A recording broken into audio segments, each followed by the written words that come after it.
पंजाब में कानून व्यवस्था को लेकर एक बार फिर सवाल उठ रहे हैं क्योंकि जिस तरह से अमृतसर में एक शादी समारोह में आम आदमी पार्टी के ही सरपंच को जिस तरह से गोली मारी गई है, अब एक बार फिर पंजाब में कानून व्यवस्था को लेकर विपक्ष हमलावर है। हमारे साथ शेर सिंह गुबाया जी हैं, कांग्रेस पार्टी के वरिष्ठ नेता और सांसद। आपने भी वो वीडियो और तस्वीर देखी होगी कि किस तरह से दो लोग आते हैं और पीछे से सर में गोली मार देते हैं। क्या देख कहें? देखो पंजाब में अगर सरकार की बात करें तो सरकार नाम की कोई चीज़ नहीं है।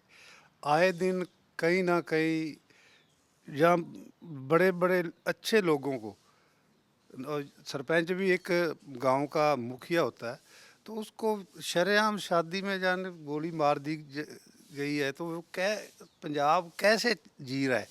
आज पंजाब जो है वो देख रहा है कि हमने जो पिछले 4 साल जो फैसला किया था बदलाव का, अब लोग पछता रहे हैं।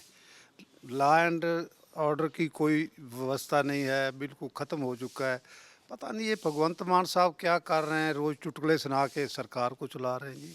ये कैसी सरकार है? ऐसी सरकार ना तो कभी हमने अपनी लाइफ में देखी है और ना ही अब मेरे ख्याल से आगे से कभी देखेंगे। इनका तो सफाई होने जा रही है।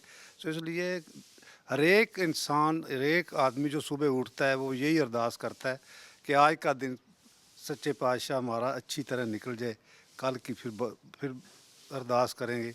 इसी हिसाब से हमारे जो पंजाब की हालात बिगड़ रहे हैं और इनको कंट्रोल करना चाहिए। मैं तो केंद्र सरकार को भी ये कहना चाहता हूँ कि ऐसी व्यवस्था तो 84 जब दंगे हुए थे उस वक्त भी नहीं थी। लोग सेफ थे, अब कोई भी सेफ नहीं है। उस पे कोई ना कोई ज़रूर इसका इलाज किया जाए, ये सरकार चाहती है। पंजाब में राष्ट्रपति शासन लगाने नहीं की ये सोची है? नहीं ये देखिए, ये तो केंद्र की मर्जी है। राष्ट्रपति से तो क्या है, कोई सख्ती कर दी जाए। सेंट्रल की जो एजेंसियां हैं उनकी ड्यूटी लगा दी जाए। जहाँ कहीं भी ऐसे लोग घूम रहे हैं शरेआम, हाथों में पिस्टल हैं, कापे हैं, तलवारें हैं, वो घूम रहे हैं, उनको कोई पूछता नहीं है। किसी को मार जाते हैं तो किसी के उसके पीछे कभी किसी को गिरफ्तार नहीं किया जाता। तो ऐसे में उनके हौसले जो है और बढ़ रहे हैं, उसको रोकने की ज़रूरत है। वो तो कह रहे हैं गुबार साहब की जीरो टॉलरेंस है लॉ एंड ऑर्डर पे। अगर कोई घटना होती है तो अगले दिन ही एनकाउंटर की भी खबर आ जाती है। नहीं, ये तो कागजों में कर रहे हैं ना। एनकाउंटर कहाँ हुआ? कभी हमने तो सुना नहीं है कि कहाँ किसी को जो जिसने किसी को मारा उसका एनकाउंटर हुआ, कभी भी नहीं हुआ। वो पकड़ा तक नहीं गया, उल्टा उनकी प्रोटेक्शन हो जाती है। सरकार उनको बचा के लिए कहते हैं कि ये तो नहीं है। हो से जो लोग जिनको मारते हैं वो कहते हैं कि ये लोग हैं, लेकिन सरकार कहती है ये लोग नहीं है। अब तो उनके अपने सरपंच को गोली मार दी गई है। आपको लगता है कि सख्ती बरतने की जरूरत है और ये सबसे बड़ा मुद्दा है पंजाब में आज के तारीख में? नहीं देखो, कोई भी चाहे उनकी पार्टी का मरे चाहे हमारी पार्टी का हो, किसी भी चाहे कोई सिविलियन हो, कोई भी हो, इसको जब कोई जान जाती है, किसी को मारा जाता है तो उसके पीछे सभी को दुख होता है। तो इसलिए ये क्या कैसी घटना है, इसके बारे में मैं तो चाहता हूँ कि सख्ती की जाए। किसी को भी ना मारा जाए, किसी की पार्टी का तो बात की बात है, लेकिन ऐसा नहीं होना चाहिए जो पंजाब में अब हो रहा है। किस तरह से देखते हैं अभी तक की जो सरकार भगवंत मान सरकार जो चला रहे हैं उनमें वो गुड गवर्नेंस की बात करते हैं, एजुकेशन मॉडल की बात करते हैं, कहते हैं कि क्राइम के खिलाफ काम किया, नशे के विरुद्ध एक मुहिम चला रही है सरकार। देखो, ये तो बिल्कुल ही पंजाबियों को बेवकूफ़ बनाने की कोशिश कर रहे हैं, लेकिन अब पंजाब के लोग बेवकूफ़ नहीं बनेंगे। नशे इनके अपने लोग बेच रहे हैं। इनकी वर्दी में नशे जो हैं वो बिक रहे हैं। तो ये क्या बात करते हैं कि गवर्नेंस की है, हमारी अच्छी गवर्नेंस है, ऐसा है। इसमें एजुकेशन का बेड़ा गर्क कर दिया, कोई एजुकेशन नहीं है। हेल्थ का जो कहते कि हमने वो बना दिए मोहल्ला क्लिनिक, जो हॉस्पिटल में दवाई जाती थी वो भी बंद होगी। अब कोई फैसिलिटी जड़ी है वो नहीं है। अब हमारे बॉर्डर पे पाकिस्तान जो मेरी कंस्टिट्यूंसी है उसमें फ्लड आया, सबसे ज़्यादा नुकसान फिरोजपुर का हुआ। लेकिन वहाँ के जो लोग जिनका नुकसान हुआ उनको कंपनसेशन देने की बजाय वो लोग ले गए जिनका को वहाँ अता पता नहीं था। और इनके लोग वहाँ कमीशन लेते हैं। पहले मुकाते हैं कि ये 40% 50% हमें दोगे तो आपके पैसे हम देंगे। किसी का मकान भी आया तो उसको उसमें से भी ये वो कमीशन लेते हैं। तो ऐसी तो सरकार चल रही है, ये क्या सरकार का। आप हेल्थ की बात कर रहे हो, मुख्यमंत्री स्वास्थ्य योजना 10 लाख रुपए तक सबको स्वास्थ्य की गारंटी फ्री, जब 10 लाख रुपए तक का इलाज राज्य सरकार करेगी, तो ये तो बहुत बड़ा कदम है। ये देखो कभी किसको दिया, कितने लोगों को दिया है। ये तो ना ऐलान ही करते हैं लेकिन देते नहीं है।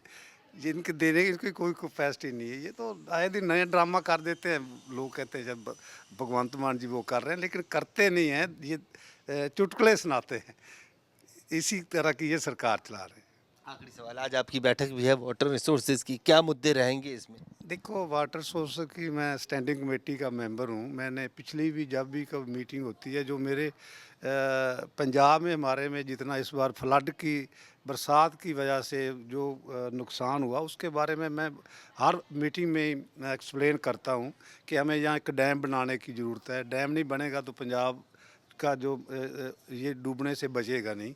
इसलिए पिछली बार मैंने आईआईटी रोपड़ को भी वहाँ मीटिंग करके उनको भी कहा कि एक ये प्लान करें कि किस तरह इस ये पानी जो पहाड़ों के नीचे आता है, हर बार आना ही बरसात होती है, तो उसको कैसे सिक्योर किया जाए, कैसे उसको रिजर्व करके उसको फिर बाद में खेतों में पीने के लिए पूरी वहाँ पावर जनरेट करने के लिए उसको वरता जा सके। एक बड़ी ये प्लान जैसे हमारे रंजीत सागर डैम है वहाँ बना हुआ है, ऐसा एक और बनेगा तब जाके वो होगा। इस बार जो बरसात हुई फ्लड है तो पूरा पंजाब में से 8 ज़िले जो हैं ग्रस्त हुए हैं, लेकिन सबसे ज़्यादा नुकसान जो हुआ है वो मेरी कंस्टिट्यूंसी फिरोजपुर पार्लियामेंट हल्के का हुआ है, फिरोजपुर का है, फाजिल का है, मुक्तसर साहब का हुआ है।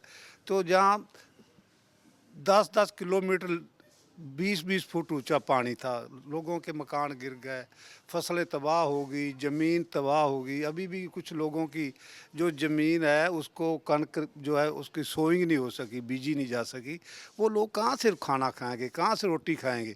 लेकिन उनके लिए जब सरकार को हम उनके ध्यान में पहले भी लाए हैं, अब भी हमारी कमेटी जो है पूरा कोशिश कर रही है कि उस एरिए का जो है सर्वे करके उसको जो सही किया जाए। वो में हमारी कोशिश में लगे हुए हैं।